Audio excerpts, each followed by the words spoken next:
আসসালামু আলাইকুম রহমতুল্লাহি ওয়া বারাকাতুহু। সবাই কেমন আছেন? নিশ্চয়ই অনেক ভালো আছেন। আলহামদুলিল্লাহ, আল্লাহর অশেষ রহমতে আমি অনেক ভালো আছি।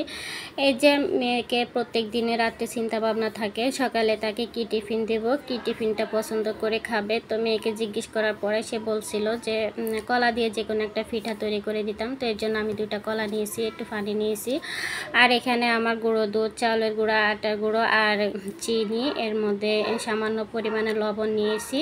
এখন আমি কলাটাকে একটু ভালো করে চটকে নিলাম, কলাটা একটু নরম থেকে নিয়েছি। তো এখান থেকে আমি চিনিটা নিয়ে নিছি। চিনিটা ভালো করে কলার সাথে একদম মেখে নিয়ে চিনিটা গলিয়ে নেব। আসলে চিনিটাকে ভালো করে গলাতে হবে, না হয় কিন্তু পিঠাতে খেতে গেলে একটু দানা দানা ভাব থাকবে।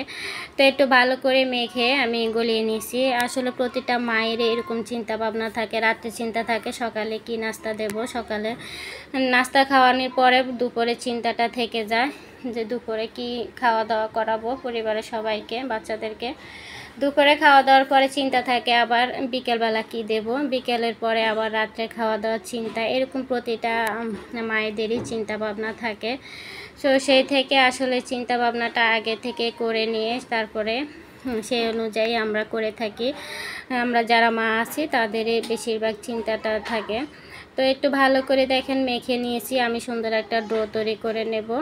তো পরিমাণটা বুঝে বুঝে সবগুলো আমি দিয়েছি এবং একটু একটু করে মেখে নিয়েছি। ভালোভাবে একটা ডো তৈরি করে নেব, সুন্দর করে মাখাতে হবে। ভালোভাবে মাখালে কিন্তু একটু পিঠাটা ফুলবে আর ভিতরে নরম হবে। তো ভালো করে ডোটা তৈরি করে আমি এখানে সামান্য একটু পানি নিব। এই পানিটা আমার কিন্তু নর্মাল তাপমাত্রার পানি, এখানে অল্প অল্প করে দিতে হবে। বেশি দিলে কিন্তু ডোটা অনেক বেশি নরম হয়ে যাবে, সেক্ষেত্রে পিঠাটা কিন্তু পারফেক্ট হবে না।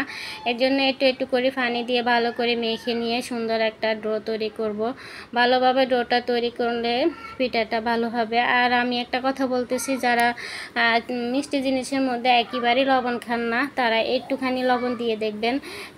মিষ্টি জিনিসটার মধ্যে লবণ দিলে আরও বেশি ভালো হয়, খেতে আরও মজা হয়। আমি কিন্তু লবণ ছাড়া মোটেও খেতে পারি না, সেটা যেই হোক না কেন, যে কোনো খাবারই। তো যাই হোক, এখান দিয়ে আমি ডোটা তৈরি করতে করতে এখানে কড়াই বসিয়ে তেল বসিয়ে দিলাম। আমার তেলটাও খুব সুন্দর করে গরম হয়ে গেছে। আমার কিন্তু এক্ষেত্রে চুলার আঁচটা একদম মিডিয়াম আঁচে আছে।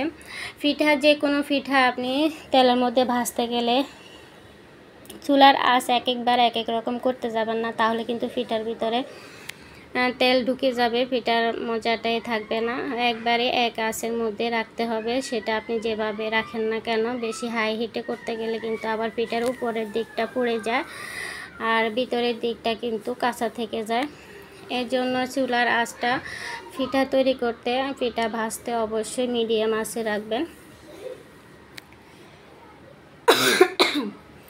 এই যে খুব সুন্দর করে আমার কিন্তু ভাজা হয়ে গেছে। একবারেরগুলো আমি ভেজে নিয়েছি, আমি দ্বিতীয়বারের মতো আবার দেব। আমার আর অল্প কিছু রয়ে গেছে, সেগুলো এইভাবে সুন্দর করে ভেজে নেব। অল্প আঁচে ভাজলে পিঠার দিকতে সব দিক থেকে খুব ভালো হয়, খেতে অনেক মজা লাগে।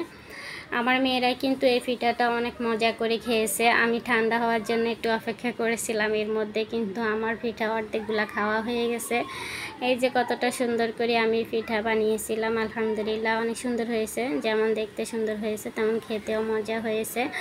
আর আমার মতো কোন কোন মায়েরা এতটা টেনশন করেন, রাত্রের বেলা টেনশন করেন সকালবেলার জন্য, সকালবেলা টেনশনটা থাকে। দুপুরে, রাতে, সন্ধ্যা মানে